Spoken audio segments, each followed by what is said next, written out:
The vain Karai called it mercy. They had a word for it in their own slick vowel-heavy tongue, and the word translated into our language as a single sound somewhere between a sigh and a hymn. What the word meant, in practice, was that they had murdered my daughter on a clean white street, in front of a bakery that smelled of warm bread, and they expected me to be grateful. I was not grateful. My name is Iva Sorensen. I am 41 years old, or I was, the morning they buried Mira in a box too small to hold her. I am a structural engineer by trade, which is to say I understand how a thing can carry its weight and how a thing can fail. I understood very clearly, standing at the lip of that grave, that I had failed. My daughter was 6 years old, and she had loved the sound of rain on glass, and a song her grandmother had taught her about a goat who wanted to be a star, and the Vain Karai walking patrol had registered her as an unscheduled mass crossing a regulated thoroughfare, and so one of them had killed her by simply continuing its programmed stride. It had not even broken its line. The line was the important thing. The line was sacred to them. My daughter was not. That was the day Slavik Mendel found me, or perhaps the day I let him. He had been a friend of my husband's before my husband disappeared into a labor convoy 6 years ago and did not come back. He was a small, soft-shouldered man with eyebrows like wet feathers and an old physicist's stoop, and he wore a gray coat that he had worn to every funeral he had ever attended, including, I suspected, several he was not invited to. He stood beside me at the grave and did not speak for a long time. The Vain Karai overhead drones hummed a soft, pleasant hum, the occupation called Fi, the choir, which was meant to comfort us. It did not. "There is a way," Slavik said finally.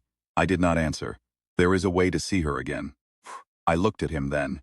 He had the face of a man who had been carrying a sentence around in his mouth for too long and was relieved to finally spit it out. "I am not interested in seeing her, Slavik. You are not listening. I am listening. You are not." He turned his back to the drones, which was something we had all learned to do when we wanted to say a thing the choir should not hear. "I am not talking about seeing. I am talking about standing in the street before the patrol came. I am talking about her hand in yours when the line passed. I am talking about not letting it happen." The wind moved through the cemetery and lifted a corner of the canvas they had draped over the freshly turned earth. See one black corner of the box. I could not stop seeing it. "There is no machine," I said, "that lets you do that." "There is now," Slavik said. He took me that night to a basement 2 streets away from a checkpoint, which was either very stupid or very smart, depending on which kind of Vain Karai inspector might happen by. The basement smelled of solder and damp brick, and the kind of strong black tea that engineers drink when sleep is something they have stopped budgeting for. There were 3 other people in the room. One of them was a woman in her 60s with a long burn down the side of her neck. One was a boy who could not have been older than 19, and who watched me with the careful, unblinking attention of someone who had already decided I would either be useful or I would be a problem. The third was the machine. It did not look like much. That was the thing I remember most. It looked like a coil of copper and ceramic and patient hand soldering, mounted on a battered chassis the size of a kitchen table, with a chair bolted in front of it that someone had wrapped in old quilted blankets to hide the restraint clamps. There were 2 thick cables that ran from the coil into the floor, and the floor, I realized with a slow cold prickle, had been They had dug into the earth beneath this building and put something there that was larger than the building was allowed to know. "My grandfather built the first one," the burn-necked woman said. Her name, I would learn later, was Nila Tisla, and she did not say it lightly. He could not finish it. The Vain Karai came before he could finish it, so I finished it. She looked at me without warmth. "Slavik says you want a ticket. I want my daughter. That is the same ticket." She told me then what the machine did. She told me in the flat, unbothered voice of a woman who had said it many times, and had stopped trying to soften it. The machine could find a closed loop in time around a death. Not any death. A death with a specific kind of weight to it. A death the universe itself, she said, seemed to flinch from. The death of a child counted. Other deaths counted sometimes. The machine would put you back at the moment the loop began, in the place where the loop began. Alif Barhazin in your voice. and your knowledge. And you could, change it. You could pull the child out of the street. You could shout. You could throw yourself in front of the patrol. There were rules. There were costs. But the door was real. The cost, she said, and now she did soften her voice, just a little, is your years. I did not understand. The field, she said, is not natural. The body inside it ages. 1 minute in the field is 1 year of your life. Sometimes more. The machine does not negotiate. You go in, you do what you came to do, and you come out older, if you come out at all. I sat down on a stool that was not meant for sitting. I did the arithmetic the way an engineer does arithmetic, with my hands flat on my knees and my mouth still. How long would I need, I asked, to reach her, to do what needs doing? Neela looked at the coil, and her face was the face of a woman who had done this math too many times. 5 minutes, perhaps. 6 years. 6 years of my life for 6 minutes with my daughter, and a chance to keep the patrol from passing through her. I'll take it, I said. The boy in the corner laughed without any humor in his throat. She doesn't ask the second question, he said to Slavik. They never ask the second question. What is the second question? The boy looked at me. He had eyes like wet stones. What happens to the Venkori? He said. When a human walks out of a place they cannot follow her into. I did not understand his meaning then. I would. They prepared me through the night. Nalala Tesla had a clipboard of all things, and she went through it with the calm precision of a surgeon. There were questions about my health, my heart, my joints, my mother's mother, and what she had died of. There were questions about Mira, about the bakery, about the exact angle of the light that morning. About the shoes Mira had been wearing. I answered all of them. At some point I started crying, without noticing. Slavik put a cup of tea in my hand, and I drank it the way one drinks something one has been ordered to drink. The tea was sweet. He had put sugar in it. Sugar had not been a thing one could find easily in our city for nearly 2 years, and he had used some of his ration to put it in my tea, and he did not say anything about it, and I did not thank him, because we had reached a point in our friendship where the sugar was the thanks, and the silence around it was the rest. You should know, Neela said. Around 3 in the morning, while she ran a thin copper probe along the edge of the chair's restraint plate, that other people have done this and not come back the way they went in. I am not warning you. You cannot be warned out of this. I am telling you so that when it happens, you know it is the field and not your mind. What happens to them? She did not look up from the probe. Some of them age more than the math says. The body and the field have a relationship I do not fully understand. A grief-heavy body costs more. Field reads it as denser. It charges accordingly. All right. Some of them lose pieces. Memory, names, the taste of certain foods. A man last year came out unable to remember the color blue. He could see it, he could not name it. He had spent his year in the field for a boy he had not been able to save, and he came back without the word for the sky. All right, Iva. She set the probe down. It is not all right. It is the cost. You should look at the cost before you sign for it. People who do not look at the cost are people who blame the cost later. I looked at her. She had the long, flat stare of a woman who had paid her own costs and was not going to pretend otherwise. The burn down her neck disappeared into the collar of her sweater, and I understood, in the way one understands these things without being told, that the burn had not come from a fire. I have looked at it, I said. She held my gaze a moment longer. Then she nodded once and went back to the probe, and that was the closest thing to permission I would get from her. The boy's name, I learned, was Pyotr. He was the one who would operate the coil. He did not like me. He did not, I cannot understand, like any of the people who sat in that chair. He had watched too many of them come out wrong. You will hear a sound, Neela said, fastening the soft restraints across my chest. It will not be a pleasant sound. Do not fight it. The field needs the body still. All right. When you arrive, you will know where you are. The loop closes around the moment. You will have your full mind. You will have approximately 360 seconds before the loop snaps. If you change what was changed, the loop will release you cleanly. If you do not, it will release you anyway, and you will not like the manner of it. Right, Eva.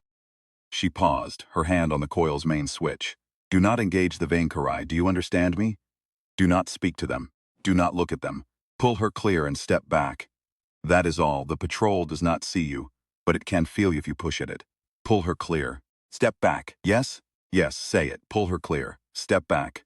She looked at me a long moment, and then she pulled the switch. The sound was not pleasant. It was the sound of a piano string snapping inside my skull, drawn out across a minute, and underneath it, there was a low animal hum that I think was my own body trying to refuse what was happening to it. The basement smeared. The light became a long horizontal smear of yellow, and then a long horizontal smear of white. And then, I was standing in the street. The bakery was to my left. Warm bread. A woman in a green coat I had not remembered. The sky was the soft, thin blue of a morning that had not yet decided what it was going to be. And there, 10 meters down the curb, holding her grandmother's old red mitten in one hand because she would not wear it but would not put it down either, was my daughter. Mira, 6 years old. Alive. Her hair caught the light the way it had always caught the light, and she was bending towards something on the pavement, a coin perhaps, or a beetle, and she had no idea at all that in 41 seconds, the Ven Korai patrol would round the corner and her life end. I took a step toward her, and my knees nearly gave out. The cost was already happening. I could feel it in my hands. I had been in the field for perhaps 15 seconds, and already there was a thinning in my fingers, a small dry ache at the base of my thumb that had not been there before. 360 seconds, 6 minutes, 6 years I walked. I did not run. Running, I had been told, would tear the loop. I walked toward my daughter on legs that were already older than they should have been. And when I was close enough that she could hear me, I said her name. My voice came out wrong. I said it again. She looked up. She looked at me the way a child looks at an adult she does not know but is not afraid of. She did not recognize me. Of course she did not. I was older now, even in the first half minute. The Eva she had kissed goodbye that morning did not look like the woman walking toward her in the street. But she was a polite child. She straightened up and held the red mitten against her chest and waited to see what the strange woman wanted. Mira, I said, sweetheart, I need you to come with me, just to the bakery, just for a minute. She tilted her head. My mama said to wait here. I know. She said don't talk to people. I know, baby, I know she was right. But she sent me. She sent me to come and get you because she forgot something. She forgot to give you a kiss before you went. It was a stupid lie, and it was the only true thing in the world. Mira considered me with the small grave seriousness she had brought to all of her decisions since the day she had first walked. And then, because she was 6, and because her mother had taught her that the world contained more kindness than danger if you knew where to look, she reached up and put her small warm hand in mine. I have not, in the years since, ever stopped feeling that hand. I led her toward the bakery. Steps. 4. We were almost at the doorway. I was 45 seconds in. I had time. I could see at the edge of my vision, corner around which the patrol would come, and the corner was still empty, and we were almost. And then I heard the sound. It was not the sound the Ven Korai usually made. The Ven Korai walked the way clean water walks, silent even, untroubled. This was something else. This was a long, low resonant pulse, like a struck bell heard underwater, and it was coming from behind us, and Mira's hand stiffened in mine, and I turned. There were 3 of them, standing at the other end of the street, watching me. They were not the patrol. The patrol had not come yet. These were taller, leaner, robed in the white the Ven Korai used for what they called, which meant the parts of their hierarchy that did not walk the lines, but maintained them. Their faces, and they did have faces, a sort, were the smooth pale ovals the species was famous for, with the long vertical slits where a human's eyes would be. The slits were open. The slits were trained on me. One of them lifted what I would later understand to be a sensing instrument and pointed it at the air around me. The air around me, I realized with a slow, cold horror, was wrong. It was rippling. The field that had brought me here was leaving a residue, a heat shimmer of displaced time, and the Ven Korai could see it. They had not been able to before. The first time this loop had played, I had not been here. There had been no shimmer. There had been no warning. This time I was here, and they had noticed, and now everything was different. I made a decision then that I would make again 1,000 times in the years to come, and never once regret, once entirely forgive myself. For I let go of my daughter's hand. I bent down. I looked her in the face the way you look a small soldier in the face before you send her into a place you cannot follow. Mira, I said, listen to me, baby. Run into the bakery. Run all the way to the back. Tell the woman behind the counter that the lady outside said to hide you. Do you understand me? Mama said. I know what Mama said. I am telling you something different. Run, baby. Run now. Don't look back. She ran. She ran off the way a 6-year-old runs, which is to say with her elbows tucked in and her shoulders up, and her whole small body leaning forward into the fact of running. And the bell over the bakery door rang as she went through it, and the door closed behind her, and the patrol still had not come around the corner, and the loop had not snapped, and the Vainkarai observers were beginning to walk toward me down the street. I straightened up. I turned to face them. I was, perhaps, 2 minutes into the field. I had aged 2 years in 3 steps. My hands were already not my hands anymore. I think I smiled.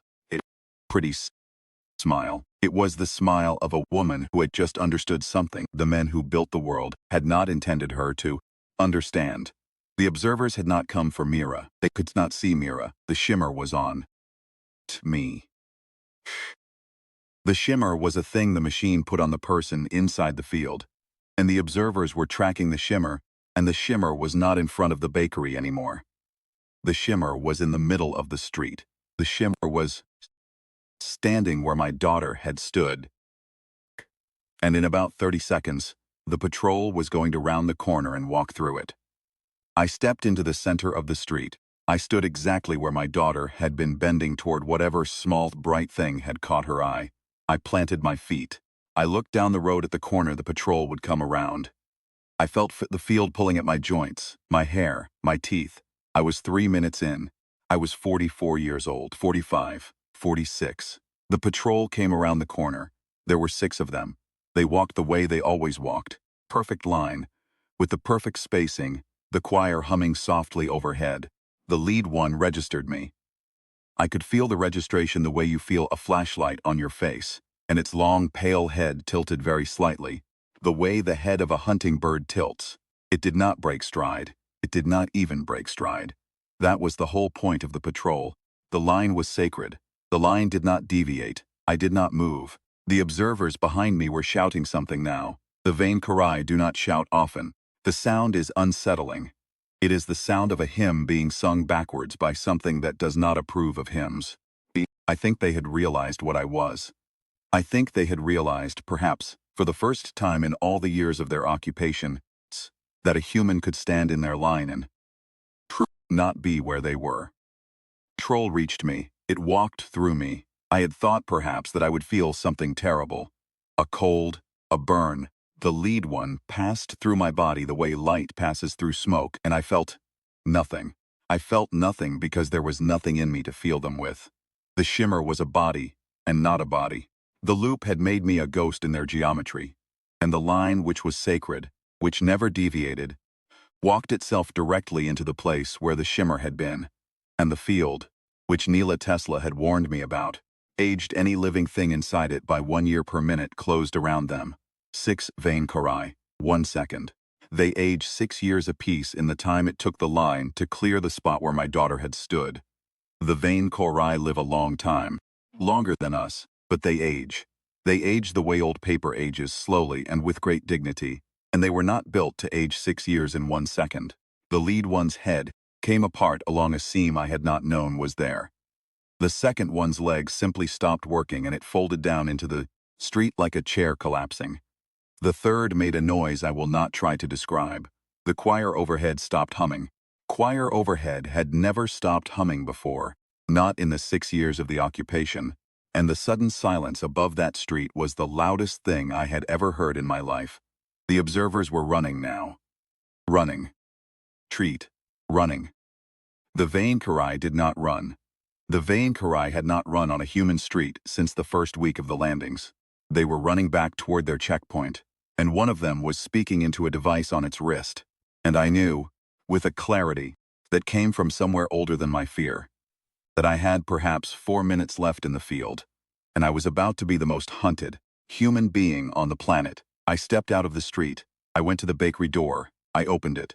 Mira was at the back, behind the counter, holding the hand of a woman, in a flower-dusted apron, who was looking at the scene out through the window with an expression I will remember on my deathbed. "Mira," I said. My daughter looked at me. She did not recognize me anymore.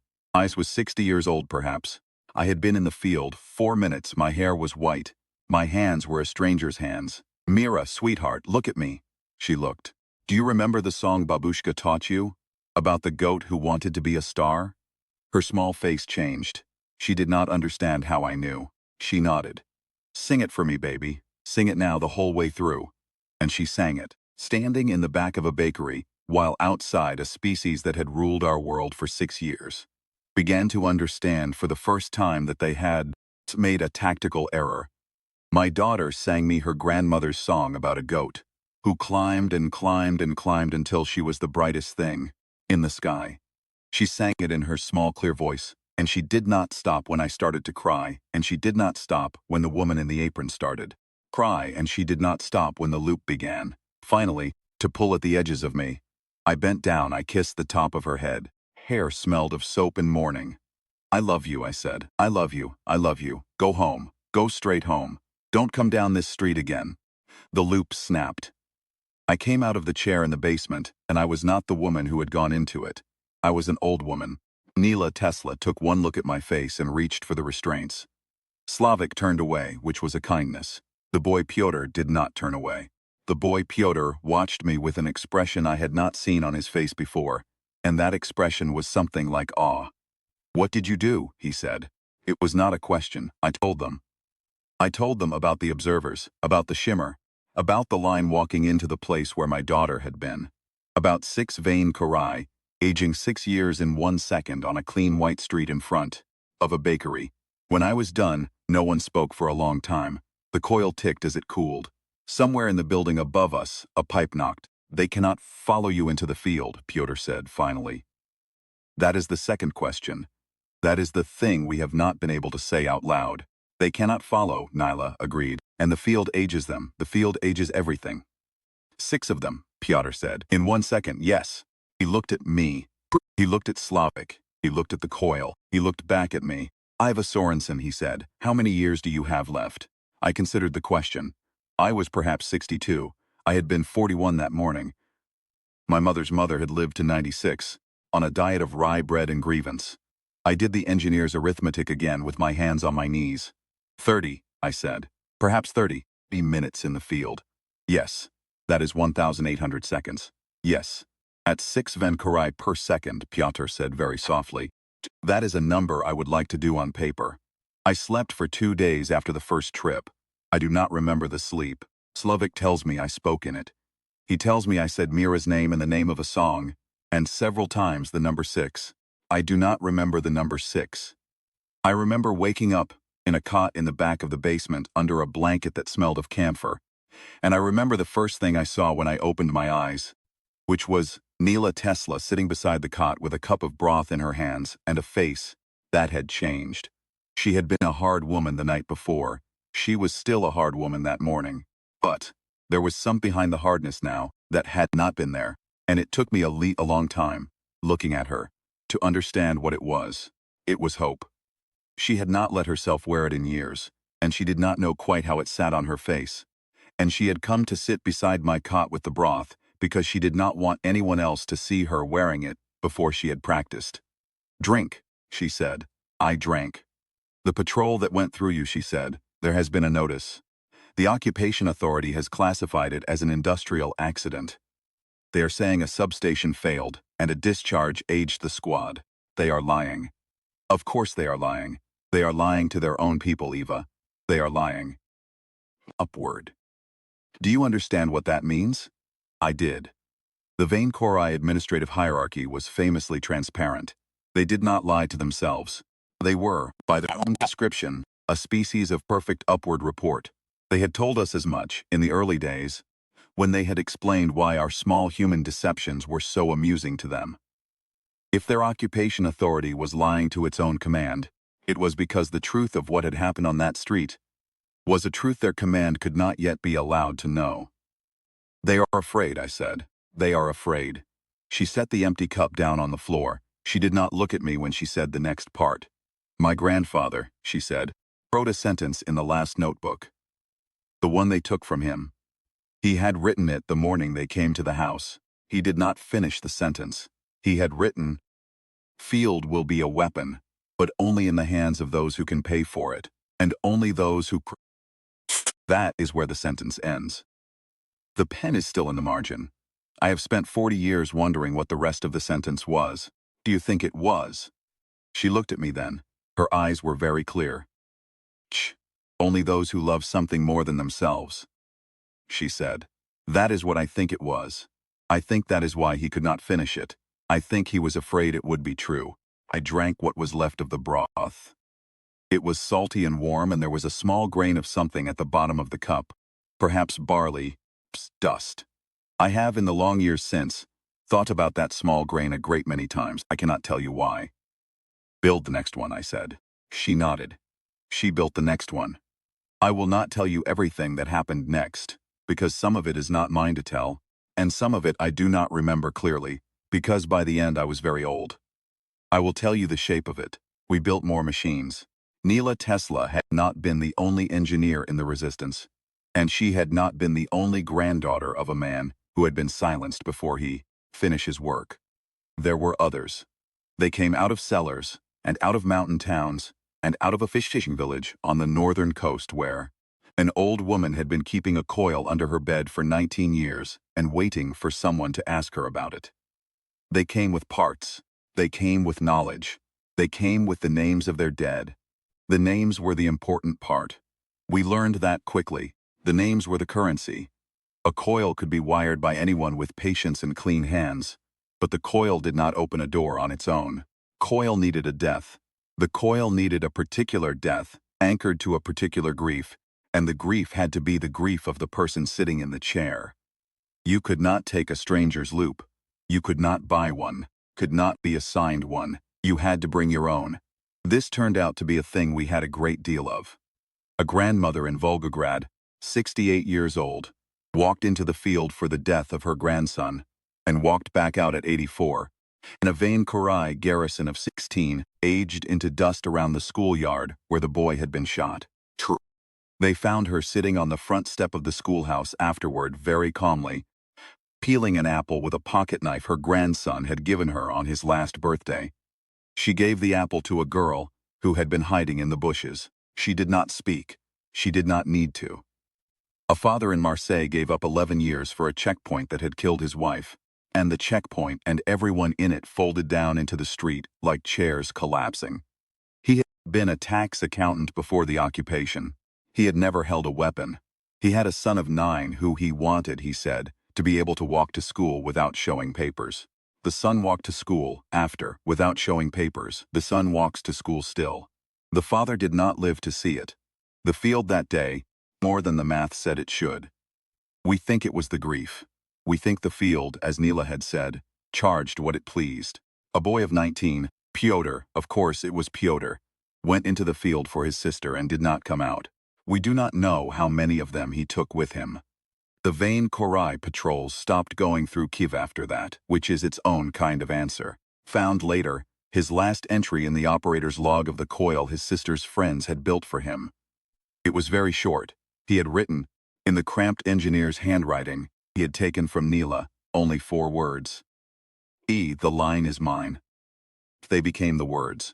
We did not put them on flags. We did not put them on walls. We did not announce them on radios or shout them in squares.